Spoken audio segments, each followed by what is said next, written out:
قرآن عظیم ساری چیزیں تمہارے پاس اللہ تعالیٰ نے فرمایا وَلَا رَطْبٍ وَلَا يَابِسٍ إِلَّا فِي كِتَابٍ مُبِينٍ، کوئی خشکی اور کوئی تری کی بات ایسی نہیں ہے جو ہم نے قرآن میں بیان نہ کیا ہو، سب ہے قرآن میں۔ میرے عزیزو کم سے کم آج اتنا تو کرو کہ تلاوت تو کثرت سے شروع کر دو۔ حدیث میں ملتا ہے کہ اگر لوگ آتے ہیں ہمارے پاس وظیفے، اس کا وظیفہ، بچے پیدا نہیں ہو رہے اس کا وظیفہ چاہیے، روزی میں برکت اس کا وظیفہ چاہیے، ہاں بہت سارے ٹینشن ہے وسوسے آتے ہیں اس کا وظیفہ چاہیے، بیماری نہ آئے اس کا وظیفہ چاہیے، وظیفے اس پر انہی سب کے چکر میں پڑے ہوئے۔ حالانکہ حدیث میں ہے کہ قرآن کی تلاوت تمہیں سارے ذکر سے نیاز کر دے گی۔ اگر قرآن کی تلاوت میں کوئی بندہ مصروف ہے، اس کے بارے میں فرمایا کہ اگر اس کو دعا کرنے کا وقت نہیں ملا، دعا کرنے کا وقت نہیں ملا اور وہ قرآن کی تلاوت میں مصروف ہے، تو فرمایا کہ مولا تعالیٰ اس کو سارے لوگوں کی دعا کے برابر عطا فرمائے گا۔ وہ بندہ رحمان کا کلام پڑھ رہا ہے، دعا کرنے کا اگر اسے وقت نہ ملا تو بھی مولا اس سے راضی ہے۔ قرآن پڑھنے کے آداب میں بھی آج میں دیکھتا ہوں لوگوں کو کھجلی ہونے لگی، ادھر ادھر پنچیاں بدلنے لگے۔ قرآن پاک پڑھتے وقت تمہارے اندر رکت کاری ہو تو سمجھ لینا ایمان بھر گیا ہے۔ قرآن کی صفت بتائی گئی وَإِذَا تُلِيَتْ عَلَيْهِمْ آيَاتُهُ زَادَتْهُمْ ایمانا۔ یہ کون لوگ ہیں؟ تو اللہ تبارک و تعالیٰ کے پرہیزگار بندے کون ہوتے ہیں؟ ان کے بارے میں اللہ فرما رہا ہے کہ جب ان کے پاس قرآن کی آیتیں تلاوت کی جاتی ہیں تو ان کا ایمان بڑھ جاتا ہے۔ وَجِلَتْ قُلُوبُهُمْ، ان کا دل ہلنے لگتا ہے شوق سے اللہ کی بارگاہ میں۔ حضرت امام اعظم ابو حنیفہ رحمۃ اللہ تعالیٰ ہے مغرب کی نماز کے لیے حاضر ہوئے، صرف قاری قرآن نے اذا زلزلت الارض زلزالها یہ سورہ پڑھی، اتنا رونے لگ گئے، اتنا رونے لگ گئے۔ اس میں قیامت کا ذکر ہے۔ یاد کرو کس چیز کو؟ جب زمین ہلا دی جائے گی، وَأَخْرَجَتِ الْأَرْضُ أَثْقَالَهَا، اور زمین کے اندر کی ساری بوجھل چیزیں نکال دی جائیں گی باہر، زمین سب اگل دے گی۔ اور سورہ قاریعہ میں اللہ نے فرمایا یوم یکون الناس کالفراش، لوگ اس دن پتنگوں کی طرح ہوں گے، اڑ رہے ہوں گے۔ وتکون الجبال کالعہن، اور پہاڑ روئی کے پھاہے ہوتے ہیں، روئی کے اس طرح پہاڑ جو ہے ہواؤں میں اڑ رہے ہوں گے، پورے بڑے بڑے پہاڑ روئی کے پھاہے کی طرح اڑ رہے ہوں گے۔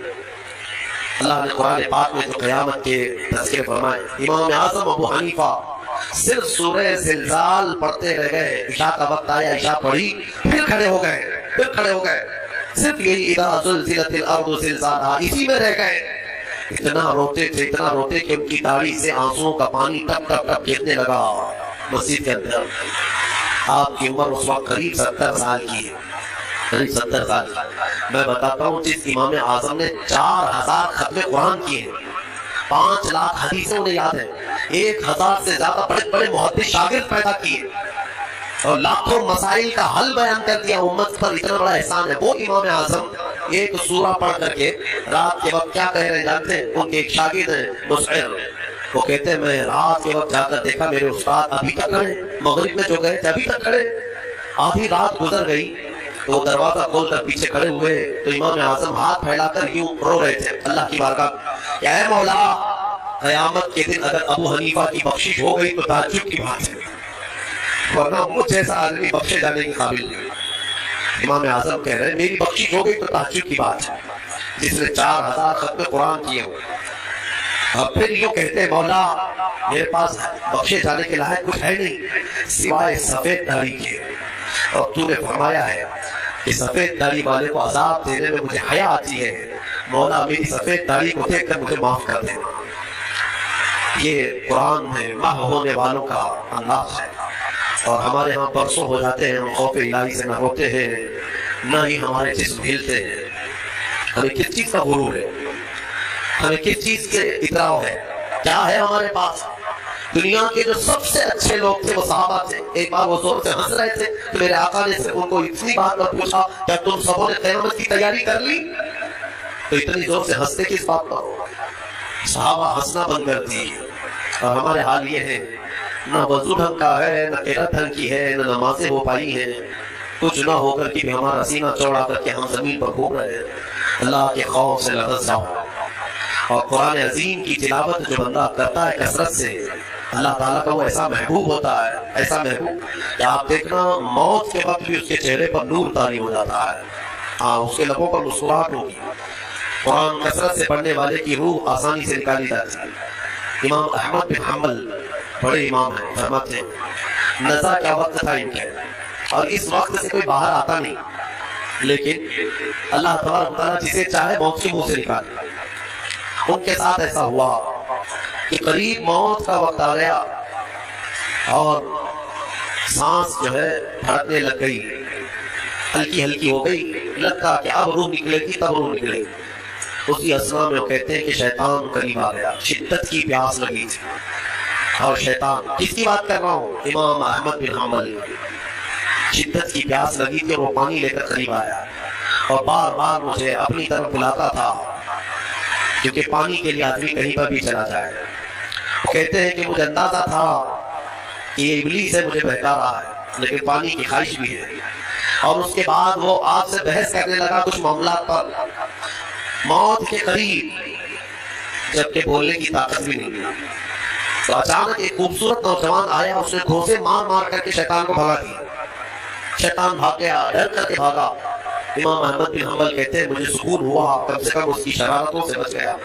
وہ نوجوان اتنا حسین تھا، بہت خوبصورت تھا۔ میں نے اس سے پوچھا کہ میں نے تجھے زندگی میں کبھی دیکھا نہیں، تو کون ہے؟ وہ نوجوان کہتا ہے احمد بن حنبل میں سورہ یاسین ہوں، جس کو تم روزانہ تلاوت کرتے تھے۔ اللہ نے مجھے آج یہ شکل دی اور اس ابلیس کو میں نے مار کر بھگایا کہ تمہاری نزا میں وہ تمہیں گمراہ نہ کر سکے۔ پہلا یہ کیفیت ان کی ختم ہوئی، آپ نے یہ بیان کیا، پھر بعد میں دوبارہ آپ شاید نظر کے عالم میں گئے اور انتقال ہوا۔ لیکن میرے عزیزوں، اندازہ کرو اتنے بڑے امام جن کا حال یہ ہے کہ لاکھوں حدیثوں کے وہ حافظ ہیں، ان کے ساتھ ابلیس اخیر وقت میں ایسے شدت سے گمراہ کرنے کی کوشش کرتا ہے تو ہمارا اور تمہارا کیا ہے؟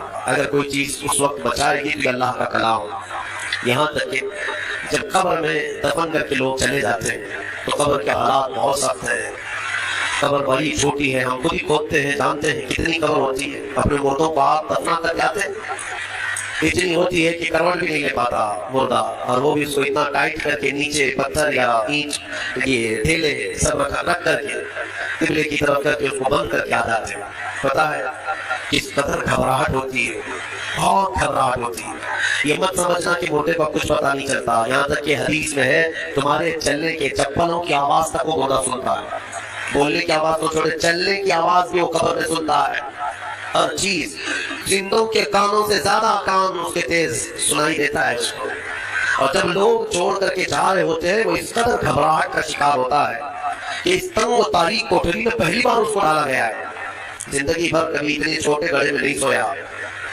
ہاں، اب حضور پاک صلی اللہ علیہ وسلم نے فرمایا ہے، رشتہ داروں کو بھی کہا ہے کہ دفنانے کے بعد تھوڑی دیر بیٹھ جاؤ قبر کے پاس کہ اس کی گھبراہٹ کم ہو۔ لیکن کون بیٹھتا کون ہے؟ سب کو اپنی جلدی ہے، عزیز لوگ بھی نہیں بیٹھتے، نکل آتے ہیں، بھائی بہن، بھائی ہوں، باپ ہوں، بیٹے ہوں، سب نکل کر کیا جاتے ہیں، الا ماشاءاللہ۔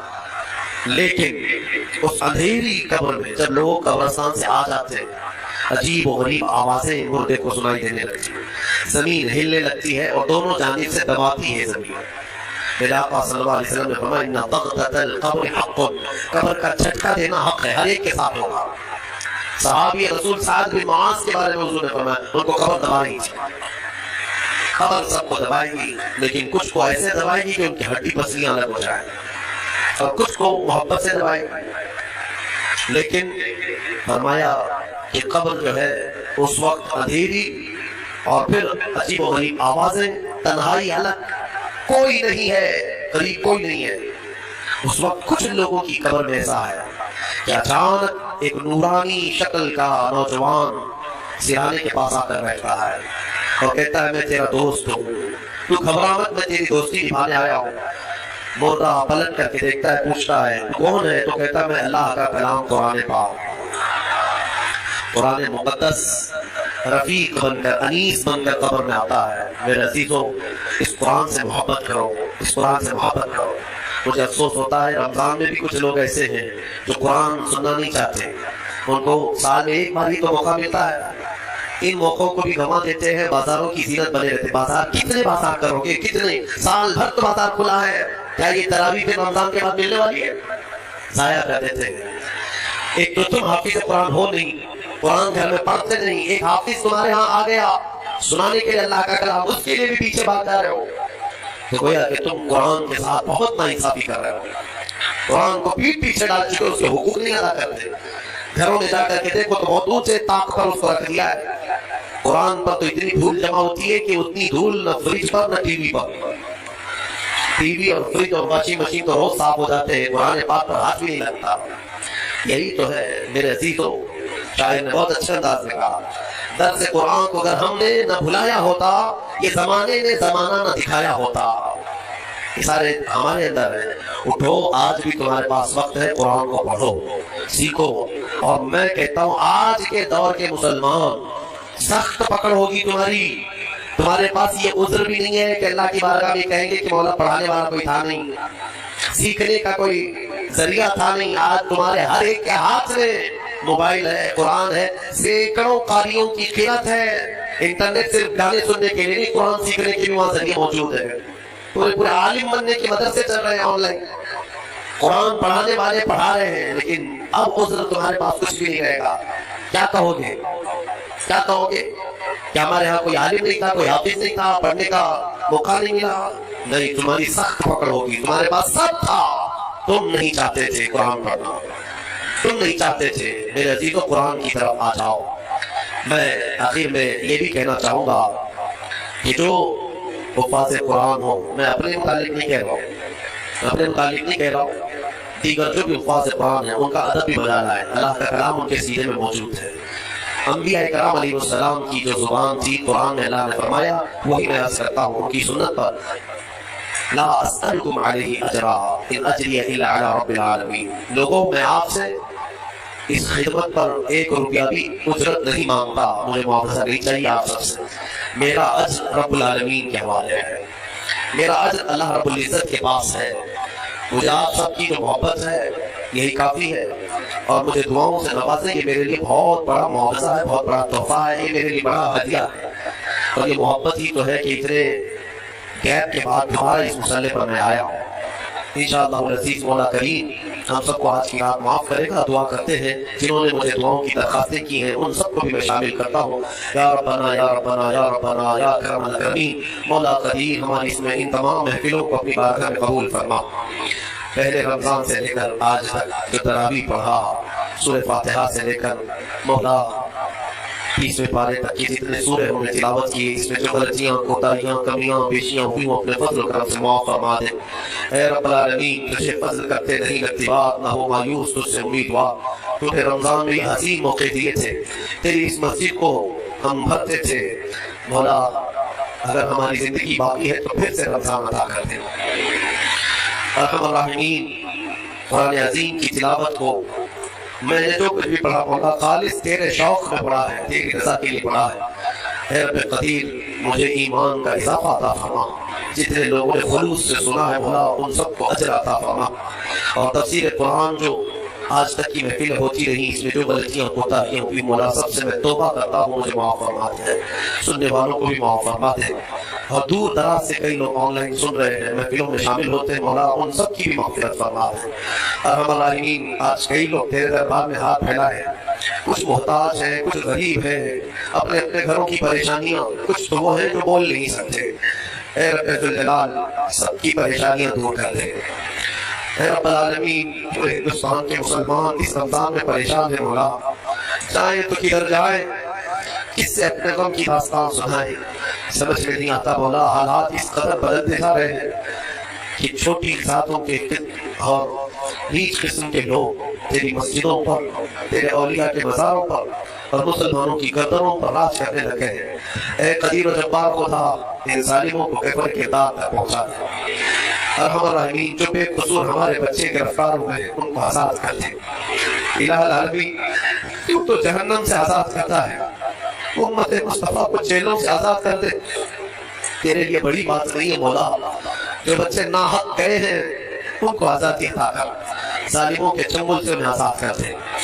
یا ارحم الراحمین مولا، یہاں پر جتنے حاضر ہیں اور جو دور دراز سے سن رہے ہیں سب کو قرآن عظیم کا شوق عطا فرما۔ آخری سانس تک مولا قرآن کی تلاوت کرنے اور سننے کی توفیق عطا فرما۔ ہم قبر میں جائیں تو اس قرآن کو ہمارا دوست بنا دے، حشر کے دن مولا قرآن کو ہمارا شفیع و مددگار بنا دے۔ ارحم الراحمین، میں گنہگار ہوں اور بڑے مرتبوں کی خواہش، تو قریب ہے خدایا تیری بندہ پروری ہے، صرف آج کی بات اتنی التجا ہے، کل قیامت کے دن جب تیرے حبیب محمد مصطفیٰ صلی اللہ علیہ وسلم ہزاروں غلاموں کی جھرمٹ میں جنت کی طرف جا رہے ہوں، ان غلاموں میں ہمیں شامل فرما دے، مولا جہنم سے آزاد ہونے والوں میں ہمیں شامل فرما دے۔ خصوصیت کے ساتھ یہاں پر جتنے لوگوں نے بھی میرے ساتھ محبت کا سلوک کیا، سب کو اپنی شان کے مطابق اجر عطا فرما۔ میں فقیر آدمی ان کی محبتوں کا صلہ نہیں دے پاؤں گا، مولا سب کو تو اپنی شان کے مطابق اجر عطا فرما۔ ہمارے بچے، ہمارے شاگرد جو روزانہ قرآن پڑھتے تھے، سنتے تھے، اراکین، انتظامیہ، معاونین، امام، خطیب، سب کو مولا اپنی شان کے مطابق اجر عطا فرما۔ خصوصیت کے ساتھ میرے والد گرامی کی مغفرت فرما۔ مولا جتنے لوگوں کے والدین انتقال کر چکے، رشتہ دار انتقال کر چکے، ان کی قبروں کو بقعہ نور بنا دے۔ مولا ہو سکتا ہے ان کی خطاؤں کی وجہ سے ان کی قبریں تاریک ہو گئی ہوں، مولا ہم اجالوں میں بیٹھے ہیں، ایک بار ہماری دعا کے ذریعے ان کی قبروں کو اجالا کر دے۔ مولا تو ارحم الراحمین ہے، تو ارحم الراحمین ہے، ہمارے والدین کی قبروں کو اجالا کر دے۔ مولا ان کو رحمت و انوار کی بارشیں عطا کر، جو کچھ بھی جانے انجانے میں ان کی زندگیوں میں خطائیں ہوئی وہ معاف کر دے، سخت سوالات نہ کر، نکیرین کے سوالات سے مولا ان کو آزادی دے دے، آسانی عطا کر، جوابات میں آسانی عطا فرما، قبر کے دبانے سے بچا لے۔ اے رب العالمین، ہم جنت میں جانے کے قابل تو نہیں ہیں، مگر تیری جہنم کا عذاب سہنے کے قابل نہیں ہیں، بخش دے بس تیرے فضل سے مولا، تیرے فضل سے بخش دے، اور تو ہمیں بے حساب جنت عطا فرما دے۔ کل قیامت کے دن اگر تو ہم سے سوال کرے گا تو مولا ہمارے پاس ایک سوال کا بھی جواب نہیں ہے، اے رحمت الراحمین ہم کو بغیر حساب کے معاف کر دے، معاف فرما دے۔ یا ربنا یا ربنا یا ربنا یا اکرم الاکرمین، تقبل دعاءنا بحرمت جد الحسن والحسین، ان اللہ وملائکتہ یصلون علی النبی یا ایھا الذین آمنوا صلوا علیہ وسلموا تسلیما۔ اللهم صل على سيدنا محمد معدن الجود والكرم وآله وأصحابه الكرام وابنه الكريم وبارك وسلم۔ سبحان ربك رب العزة عما يصفون وسلام على المرسلين والحمد لله رب العالمين، وآخر دعوانا الحمد لله رب العالمين۔ السلام عليكم۔